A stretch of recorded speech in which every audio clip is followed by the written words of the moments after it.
Hi, I'm James McDonald, and I love it when a plan comes together. It's about a year ago now that I was reaching out to you and to others and letting them know what the vision that God had given to us to stand in the gap, honestly, the canyon where so many men are being lost. Men who go away to prison, men who go away to detox, and they pay their debt to society, they get their addiction broken, but they just don't stay strong. The fact of the matter is that the halfway house, the place between incarceration or detox and being back with the family, is where men are floundering. And so many halfway houses are honestly just drug dens, and people have figured out that there's a good bit of revenue that comes from renting out these beds to men that are in a desperate place, and they're taking advantage of it. We have heard from the very first day that we opened Rock Bottom. Isn't that an awesome name? I love to say to the men who come in here, welcome to Rock Bottom. And if you're offended by the name, then you're probably not yet in a place where you can benefit from all that we have to offer. But the first series I preached from this room was Rock Bottom, when there's nowhere left to look but up. And I'll tell you, this is a beautiful piece of property. It's kind of hidden away in the corner of Elgin, most people say, and I would be one of them. I've driven by it 1,000 times, never even knew it was there. But it is a beautiful oasis in a desert of addiction, and lives are being changed, and men are being set free, and Christ is being exalted. We've had 6 men raise their hand to profess personal faith in Christ in this room just since Labor Day. And but we're not pressing heavy with the gospel as the first step. We're just like, come here and belong. That's what Jesus did. He offered himself. And first men belong, then in God's timing they believe, and then ultimately they behave, and they're set free, and they can return to their families. And this is a life or death thing. I think some of the men are going to come. So the 2 particular partners, Bobby and Chuck, that I've become so close with, are going to come toward the end of the video. But first, we have promised you and are now happy to bring to you some of the men in their own words about how this ministry is changing their lives. Watch this.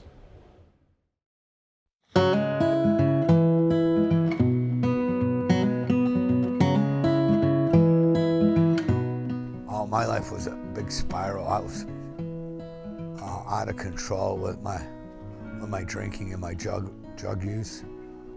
Yeah. I was on my way to death. That's where I would have been. But I was doing a lot of drugs, drinking a lot, and getting by. Just kind of playing, thinking that people didn't know what was going on. One moment I would be doing half decent, and another moment I would be in a crack house in God knows where, smoking. How do I describe my life? It was messed up. It was a lot of drinking, drugs, sex. I didn't know what normal was. I didn't know how to live a life. Well, beforehand I was either in jail, living out on the streets, in the hospital, in a rehab. God only knows where I'd be at today. There was addiction in my family. Like my father was what you call a functioning alcoholic, so I thought that was like how life was. I was already like 12 and 13 in the house, pre-gaming with my father before like a family party. Like it was okay to drink beers and stuff like that. And plus I was just around it my whole life. So I started smoking pot when I was 12. I started sniffing coke when I was 13. I got arrested and suspended in school because I was selling pot in middle school. I was 13 years old, I became homeless and broke, no job. My family hated me, and because I was doing so much drug at that time, And I hit a really big depression. I ended up in a hotel, and I wanted to take my life. I've been in and out of halfway houses. I tried to move on a little too quickly, thinking I was strong enough and ready, and obviously I wasn't. I wound up right back out there using again. I pretty much lost everything in my life. You know, my son says, if there's a rock bottom, you pretty much hit it, Dad.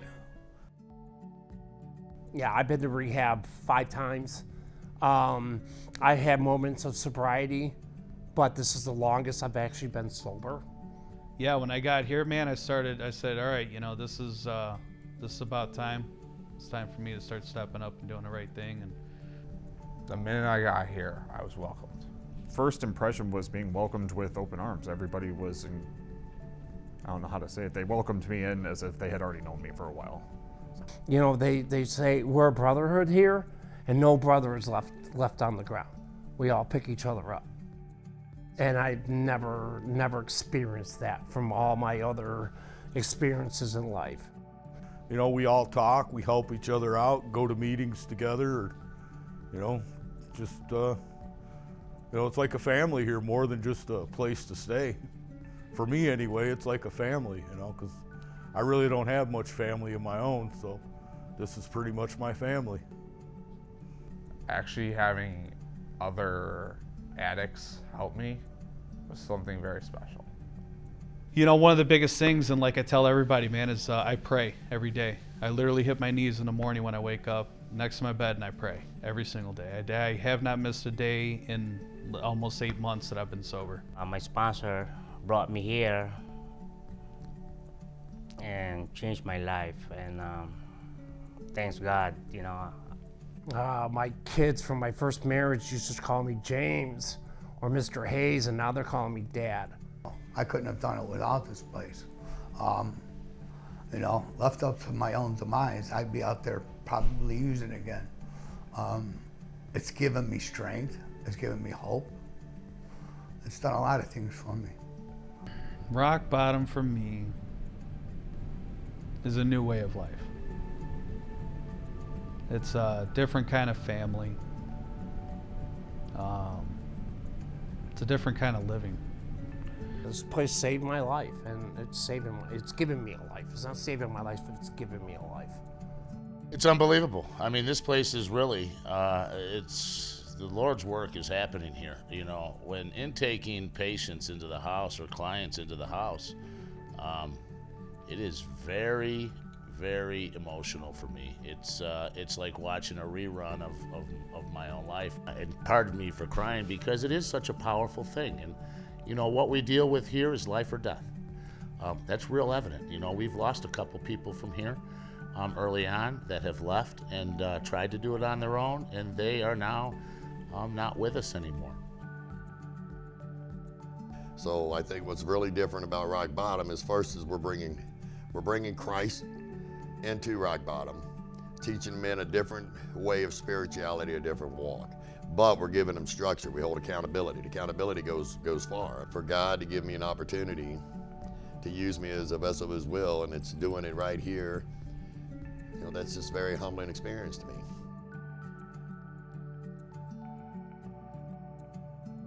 Thank you for standing with us. Thank you for supporting us. Thank you for praying for and believing in us. And I'm just thrilled to be able to tell you, or honestly to let you see for yourself, it's happening.